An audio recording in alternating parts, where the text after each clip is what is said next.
নমস্কার। এতদিন অনেক গান শোনালাম, বোরও হলেন। এবার একটা গপ্প শুনুন। গপ্পটা আমি লিখলাম, এই অ্যাটেম্পটা আগে আমি নিইনি কখনো। দেখি কেমন লাগে ব্যাপারটা। ভালো হলে তখন আরো বলবো। গল্পের নাম হলো ক্যামেরা। তো story goes something like this. আজ আবার ওরা ঝগড়া করছে। ডাইনিং হলে দুজনেই খুব চিৎকার করছে। অন্য সময় ওদের গলাগুলো কত সুন্দর থাকে। এখন ড্যাডির গলাটা স্কুলে ম্যাথিউ স্যারের মতো লাগছে, আর মামার ভয়েসটা বেলাট্রিক্সের মতো লাগছে। আমাকে বলল ঘরে স্টাডিজ করতে। আমি নাকি স্টাডিজ না করে সারাদিন ট্যাব নিয়ে বসে আছি। বললেই হলো। ওদিকে যখন বাড়িতে গেস্ট আসে, পার্টি হয়, মাম্মা বলবে, শোনো বুকাই, ট্যাব দেখো, একদম ঘরের বাইরে বেরোবে না, আমি ডাকলে বেরোবে। তারপর কিছুক্ষণ পরে বেরিয়ে এসে দেখি সবাই হাসছে, হাতে গ্লাস। কেমন করে একটা যেন হাসছে। আমি জানি ওরা কি খায়, আমি দেখেছি ফিল্মে। ওটাকে শরাব বলে। একদিন ড্যাডিকে জিজ্ঞেস করেছিলাম, বলল বড় হলে জানতে পারবো। বড় হলে জানতে পারবো, তারপর খালি ওদের মতন ঝগড়া করব। ওরা পার্টি শেষ হওয়ার পর খালি ঝগড়া করে, আমাকে ঘুমিয়ে পড়তে বলে, কিন্তু আমি অন্য ঘর থেকে শুনতে পাই খুব শক্ত শক্ত ইংলিশ কথা বলে ঝগড়া করে। আমার ঘুম আসে না। আচ্ছা, আমি ক্লাস 5-এ পড়ি, পরদিন স্কুলে গিয়ে আমার ঘুম পায় না বুঝি? তোমরাই বলো। সুমি মাসি রোজ সকালে আসে, আমি তখন স্কুলে যাই। এখন তো আমার সামার ভ্যাকেশন, তাই বাড়িতে। সুমি মাসি আমাকে দুপুরে খেতে দিতে দিতে বলছিল একদিন মা নাকি বলেছে ডিভোর্স করবে। আমি জানি ডিভোর্স মানে কি। আমার ক্লাসমেট শ্যামল, ওর মামার ড্যাডের ডিভোর্স হয়ে গেছে। ওরা একসাথে থাকে না। ওর ড্যাডকে উইকে একবার দেখে। আমি আর চিন্তা করি না, করলেই কান্না পায়। তার থেকে আমি আমার ব্লু খাতাতে লিখে রাখি, আমার ভালো লাগে। ওরা যেদিন সকালে ঝগড়া করে, সেদিন মাম্মা হয় ঘরে ঢুকে যায়, নয়তো বাইরে চলে যায়। আজ বাইরে চলে গেল, আমাকে বলে গেল যেন ভেকেশনের হোমওয়ার্ক করে রাখি, টিচার আসবে কালকে ইভিনিংয়ে। সুমি মাসি ঘুমিয়ে পড়লে আমিও বেরিয়ে আসি ঘর থেকে। তখন আমি পকেট মানি দিয়ে আইসক্রিম খাই। ওরা কেউ জানে না, জানলে বকবে। বিল্ডিং এর গার্ড আঙ্কেল আমার ফ্রেন্ড, আমাকে কিছু বলে না, খালি একটু স্মাইল করে। আমাদের কমপ্লেক্সের পাশে না আরেকটা বড় কমপ্লেক্স আছে। আইসক্রিম খেতে ওখানে চলে যাই। ওখানে ছোট ছোট বসবার জায়গা আছে, একটু দূরে একতলা অনেক বাড়ি আছে, একটা ছোট পুকুরও আছে, অনেক ফুল গাছ আছে। ওল্ড মেন আর উইমেন ঘুরে বেড়ায়। আমাকে দেখলে ওরা টাটা করে, আমিও টাটা করি। কেউ কিছু বলে না গেট দিয়ে ঢুকলে। আমি ওখানে পুকুরটার পাশে একটা বসার জায়গা আছে, সেখানে বসে গান করি, একা একা হ্যারি পটার বলি, আর ব্লু খাতাটাতে লিখি। সেদিন দেখি একজন ওল্ড ম্যান আমার দিকে একরকম ভাবে চেয়ে আছে, স্মাইল করছে। কেন করছে জানি না, আমার ভয় লাগে। সুমি মাসি বলছিল ওদের পাড়া থেকে নাকি 10টা বাচ্চাকে কিডন্যাপ করেছে গ্যাংস্টাররা। ওদের নাকি রেস্টুরেন্টে কাপ প্লেট ওয়াশ করাবে বলে কিডন্যাপ করেছে। ওল্ড ম্যানটাকে মনে হচ্ছিল কোথায় দেখেছি, আবার পরে মনে হলো না, দেখিনি। আমার পাশে এসে বসলো, বলল, কি নাম তোমার?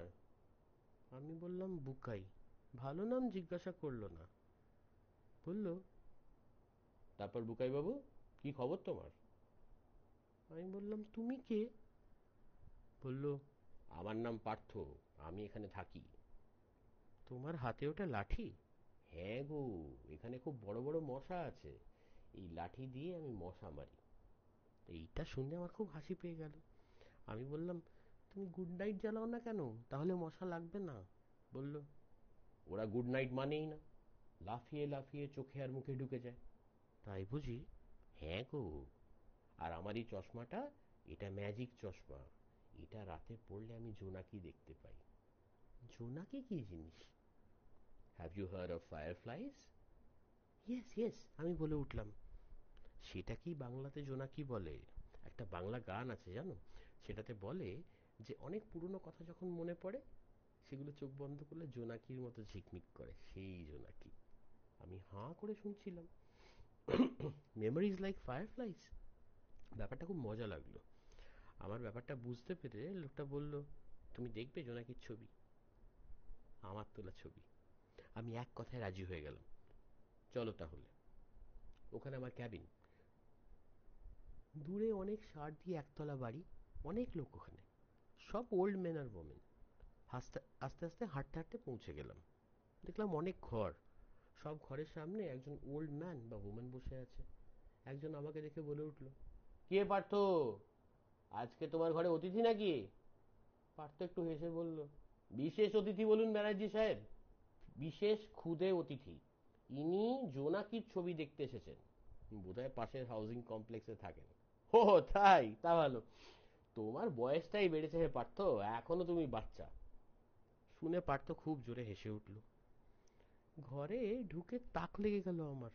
কত ছবি, বড় বড় ছবি, গ্রামের ছবি, পুজো প্যান্ডেলের ছবি, রাস্তার ছবি, ট্রেনের ছবি, মানুষের ছবি, জঙ্গলের ছবি, সব টাঙানো আছে।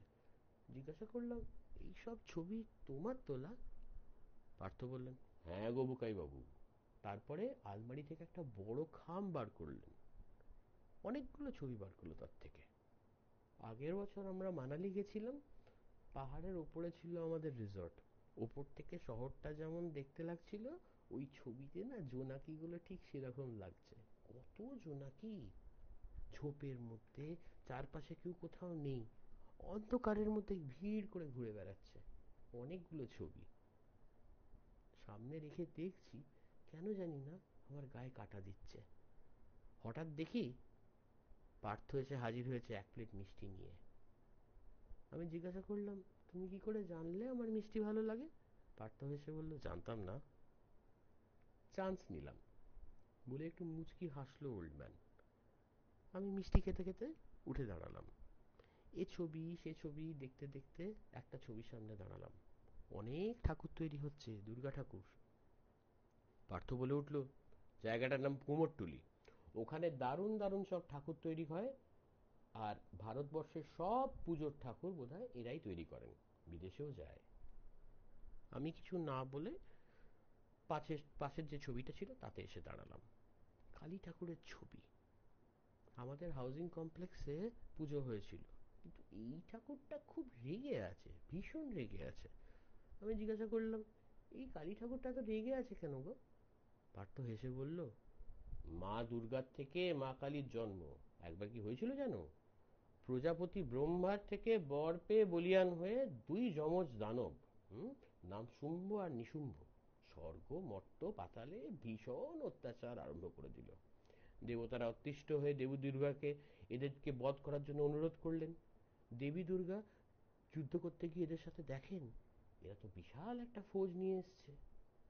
তার মধ্যে আবার একটা দানব আছে, তার নাম আবার রক্তবীজ। এর গায়ে একটু আঘাত লেগে মাটিতে রক্ত পড়লেই হাজার হাজার নতুন রক্তবীজ জন্ম নিচ্ছে। আমি বললাম, আরে এটা তো ফিশন রিয়াকশনের মতো, আমি স্কুলে পড়লাম। পার্থর চোখে মুখে একটা দারুণ হাসি খেলে গেল। বলল, ইয়েস, ভেরি মাচ সো, বলে চলল ওল্ড ম্যান। তখন দেবী দুর্গার তেজ থেকে বেরিয়ে এলেন কালী। কালী বেরিয়ে এসে সব কটা দানবকে মারতে লাগলেন, ভীষণ রেগে। আর রক্তবীজকে কি করলেন জানো? এক ফোঁটা রক্ত মাটিতে পড়তে দিলেন না, চেটে খেয়ে নিলেন। ব্যাস, রক্তবীজ শেষ। তারপরে দুর্গা আর কালী মিলে বধ করলেন শুম্ভ নিশুম্ভকে। আবার স্বর্গমর্ত পাতালে শান্তি ফিরে এলো। আমি বললাম, এসব সত্যি? পার্থ এবার খুব জোরে হেসে উঠল, হ্যাঁ, আর একটা তোমার মতো ছেলে জানো, নাম ছিল রুকু, সে অনেকদিন আগে এই প্রশ্নটা করেছিল। এসব সত্যি? তাকে কি উত্তর দেওয়া হয়েছিল জানো? তাকে বলা হয়েছিল, মিথ্যে কি করে বলি রুকু বাবু, বড় বড় মুনি ঋষিরা এসব লিখে গেছেন।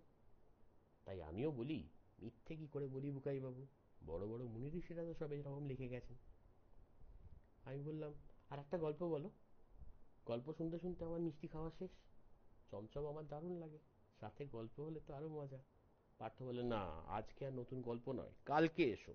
কালকে তোমাকে আওরঙ্গজেবের আংটির গল্প বলবো। সেই আংটি ছিল লখনৌ শহরে এক ডাক্তারের কাছে, কিন্তু একদিন কি হলো, আংটিটা চুরি হয়ে গেল। ফেলুদা বলে এক ডিটেকটিভ সেটাকে উদ্ধার করলেন। তার অ্যাসিস্ট্যান্টের নাম তোপসে। তোপসে তোমার থেকে একটু বড়।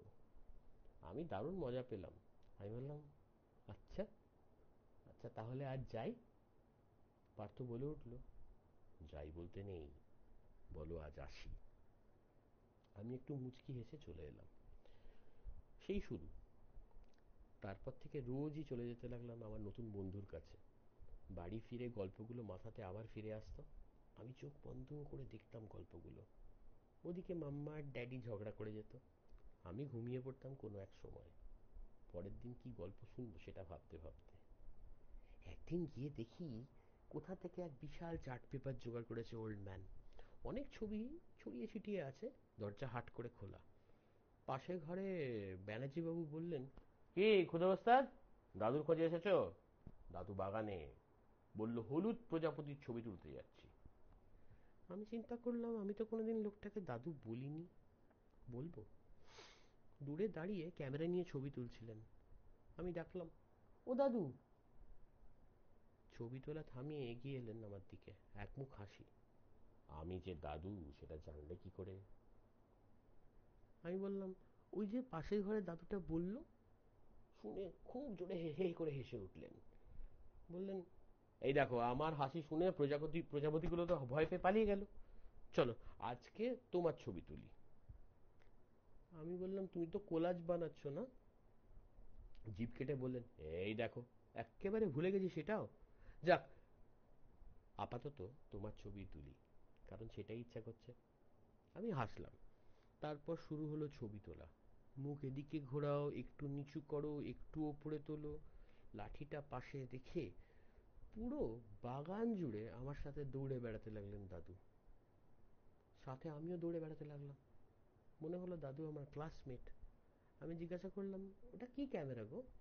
দাদু বলল, এটা হলো DSLR উইথ অ্যাস্ট্রোস্কোপ। কিছু বোঝা গেল? বলেই হেসে ফেললো দাদু। আমি বললাম, এটা দিয়ে ফিল্মের ছবি তোলে?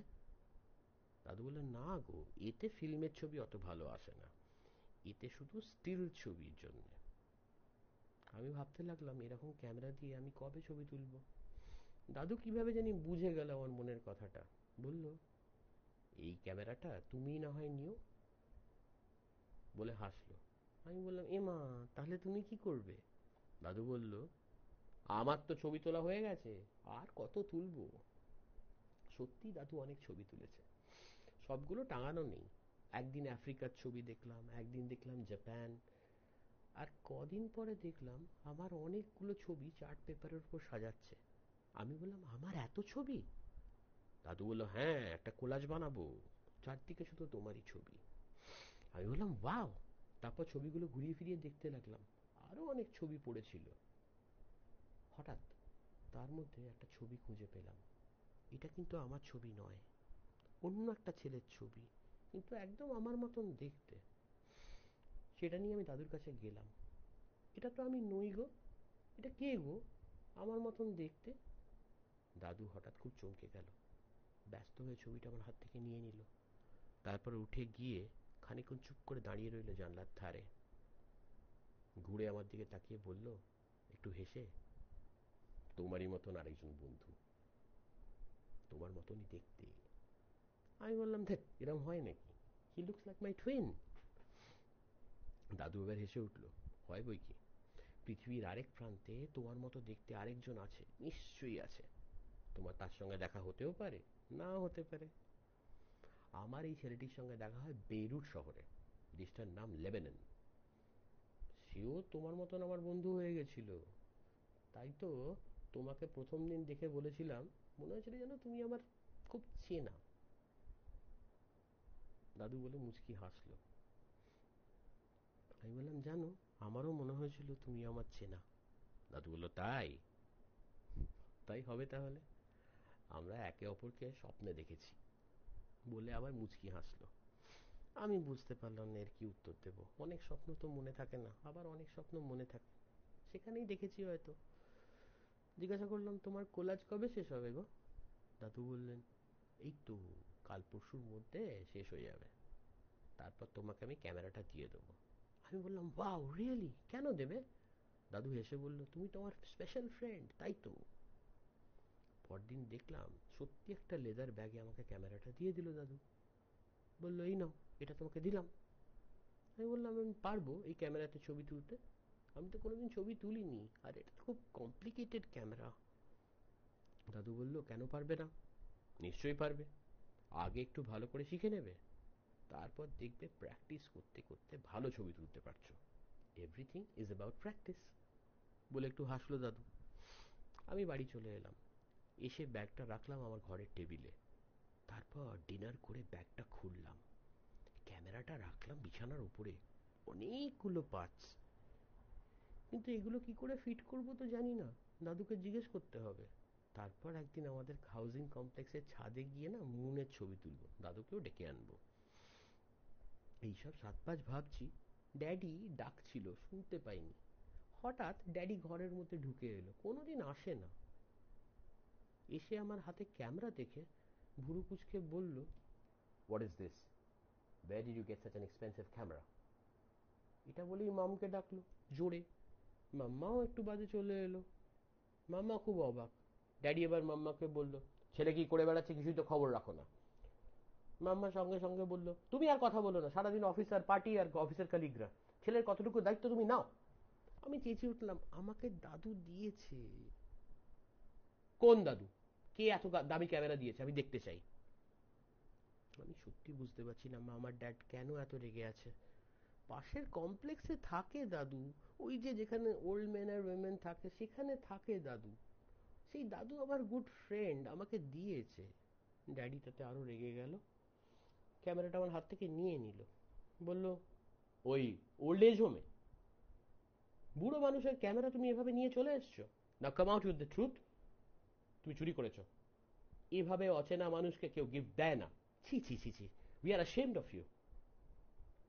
মাম্মা চুপ। আমি ভাবলাম মাম্মাও ভাবছে আমি চুরি করেছি। আমি খুব কাঁদতে লাগলাম, খালি বলতে লাগলাম, তোমরা ওই দাদুকে জিজ্ঞেস করে নাও, ওই দাদু আমাকে সত্যি গিফট দিয়েছে। ড্যাডি বলল, আজ রাত হয়ে গেছে তাই কালকে সানডে আছে, আমাকে সঙ্গে নিয়ে মামার ড্যাডি ওখানে যাবে, গিয়ে দাদুকে ফেরত দিয়ে আসবে ক্যামেরাটা। বারবার বলল, দে আর অ্যাশেমড অফ মি। আমি কাঁদতে কাঁদতে ঘুমিয়ে পড়লাম। পরদিন ড্যাডি আর মাম আমাকে নিয়ে চললো দাদুর কাছে, ক্যামেরার ব্যাগ নিয়ে। কিন্তু দাদুর ঘরের সামনে পৌঁছে দেখি প্রচুর লোক জমা হয়েছে। কিছু একটা হয়েছে, সবাই খুব আস্তে কথা বলছে। ড্যাডি খুব অবাক হয়ে চারপাশ দেখছে, বুঝতে পারছে না কাকে কি জিজ্ঞেস করবে। মাম্মারও ওই একই অবস্থা। হঠাৎ পিঠে কেউ একটা হাত রাখলো, দেখি ব্যানার্জি দাদু। দেখি ওনার চোখে জল। এসে গেছো? এসো, ভেতরে এসো। দাদু চলে গেছেন কাল রাতে। আমি ব্যানার্জি দাদুর সাথে দাদুর ঘরে ঢুকলাম। দেখলাম আমার ছবি আর সেই লেবাননের বাচ্চাটার ছবি দিয়ে একটা বিশাল কোলাজ বানিয়েছে দাদু। মেঝেতে পড়ে আছে কোলাজটা, আর তার পাশেই চোখ বন্ধ করে দাদু শুয়ে আছে, গায়ে ফুলমালা চাপানো, পাশে ধূপ জ্বলছে। বুঝলাম দাদু মরে গেছে। আমার কান্না পাচ্ছিল না, কষ্ট হচ্ছিল না, খালি অবাক লাগছিল। অনেক কিছু জিজ্ঞাসা করতে ইচ্ছে করছিল দাদুকে। মনে হচ্ছিল ডাকলেই উঠে পড়বে, তারপর আমার সাথে বাগানে যাবে ছবি তুলতে। চারপাশের আওয়াজ, কথাবার্তা আর কিছু কানে আসছিল না। আমি বসে রইলাম খানিকক্ষণ দাদুর হাতটা ধরে চুপচাপ। হঠাৎ বুঝলাম ঘরে একটা কান্নার আওয়াজ, গলাটা চেনা। ড্যাডি কাঁদছে। মাম্মা পাশে বসে আছে চুপচাপ মাথা নিচু করে। ব্যানার্জি দাদু দেখলাম ড্যাডিকে সামলাচ্ছেন। কিছুই বুঝতে পারলাম না। ড্যাডি কাঁদতে কাঁদতেই আমাকে ক্যামেরার ব্যাগটা দিয়ে বললেন, আই এম সরি। হ্যাঁ, এটা তোমারই দাদু, এটা তোমাকেই দিয়েছেন। মাটি থেকে ব্যানার্জি দাদু কোলাজটা তুলে ফোল্ড করে আমার হাতে দিয়ে বললেন, এটাও তোমার। দাদু চলে যাবার আগে এটা বানিয়ে রেখেছেন তোমার জন্য। আমি নিয়ে নিলাম। বার্নিং ঘাটে যাওয়ার গাড়ি এসে গেল। আমি ক্যামেরার কোলাজটা নিয়ে উঠে দাঁড়ালাম। আস্তে আস্তে ঘর থেকে বেরিয়ে হাঁটতে আরম্ভ করে দিলাম। এসে বসলাম ওই পুকুরটার পাশে, যেখানে দাদুর সঙ্গে আমার প্রথম দেখা হয়েছিল। কতক্ষণ বসেছিলাম জানি না, হঠাৎ দেখলাম মাথার ওপর কে হাত রাখলো। মাম্মা এসেছে, বলল চলো বাড়ি চলো এবার। আমি উত্তর না দিয়ে কোলাজটা খুলে মাম্মাকে আমার মতন দেখতে লেবানিজ ছেলেটার ছবি দেখালাম, যাকে আমার মতন দেখতে। হু ইজ দিস মাম্মা? মাম্মা বলল, ইউ নো হিম। আমি হঠাৎ সবকিছু বুঝতে আরম্ভ করে দিয়েছি। মাম্মা, ইজ ইট ড্যাডি? মাম্মা মাথাটা নেড়ে উত্তর দিল, ইয়েস।